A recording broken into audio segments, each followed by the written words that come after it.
If you seen my previous video, I did a review of the Sonos Beam. Thank you guys for all the positive commentary. You guys shared the video, y'all liked it, y'all commented on it, and I mean, it's doing really good. So I don't have the Sonos subwoofer yet, so everything in terms of the review will be with the Sonos Beam and the two Sonos Generation 2 speakers that I just bought here. So I hope you guys enjoy. I'm gonna go ahead and start unboxing them.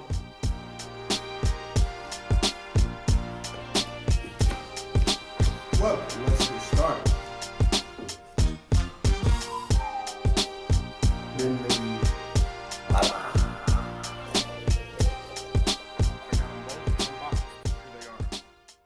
I know you may ask, why would you spend $420 on some surround sound speakers? Look, I get it. In the future, within a couple years, I hope to have a really big and nice home. So I want to be able to utilize my sound system, and I want to be able to take it along with me. I want to have the best technology.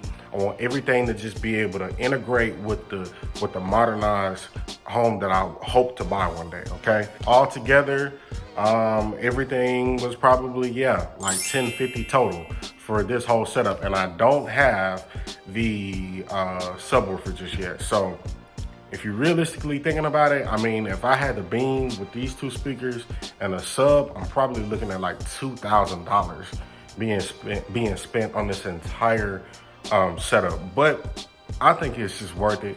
So far, since I've had my Beam, it's been great. A few moments later. So again, for some of you guys who didn't get the chance to see my original video, here is my Sonos Beam, which is mounted right below my Samsung Q70. The Sonos Beam fits perfectly under there. It looks great. So the first place that I plan to mount one here. And sorry, you guys, if my voice sounds a little scruffly. The second will go here. Here is the mounts that I bought, and I also purchased these on Amazon.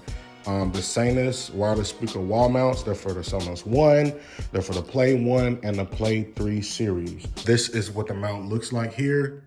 I highly recommend it. It's very sturdy. It's great. And yes, I did mount this myself. So here's what I will say. Over the past few days, me and my girlfriend, we've had the chance to pretty much demo these things out because I sat them on my counter, and I just kind of sat the other one like in the corner, pretty much where I planned on having them mounted at.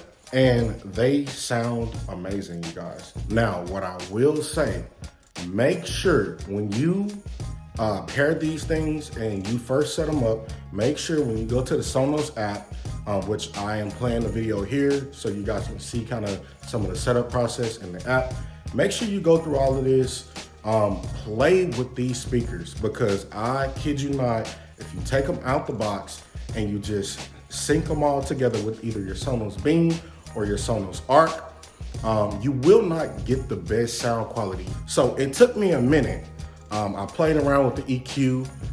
It's ways that you can literally change the delay from where you have your Beam projecting the main vocal and the main soundtrack, and then you have the ones kind of delaying. They have a delayed effect on there.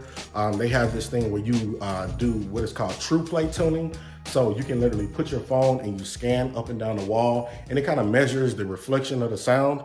So it literally adapts the speakers to your room and to the location that it's actually in. I'm gonna finish setting up the other one. I'm gonna put it in the corner on the wall, and yeah, we're gonna check them out.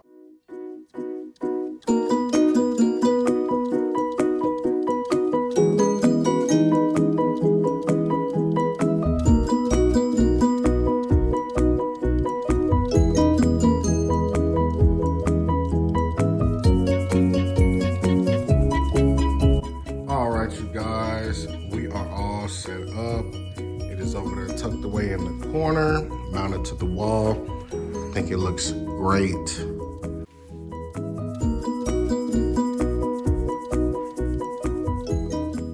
Pretty sure we're gonna get a little bit different type of reverberation with them being mounted on the wall in corners and things like that. But let's see what they sound like.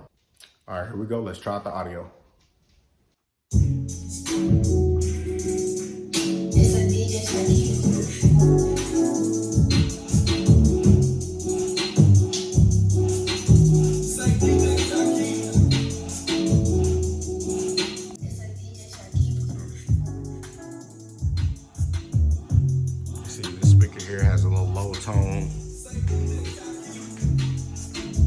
The beamless has the majority of the sound.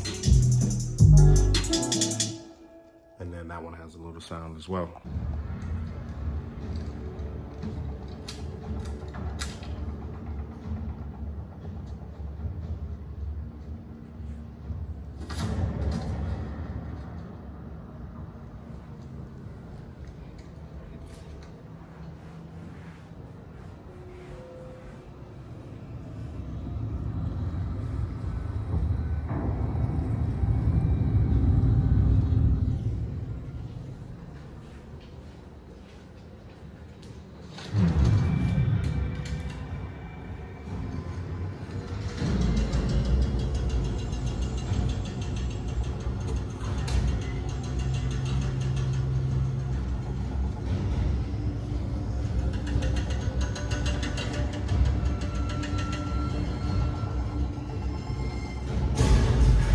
I hope that that was at least good enough to where you guys could kind of get a Alexa, stop music.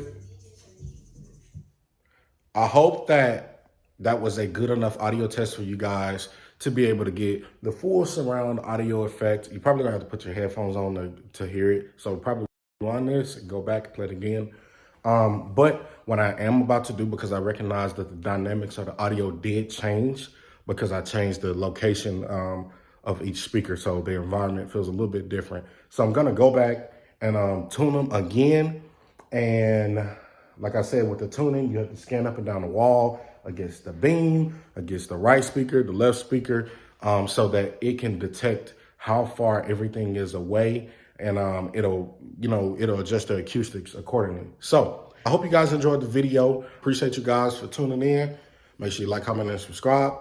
Peace out.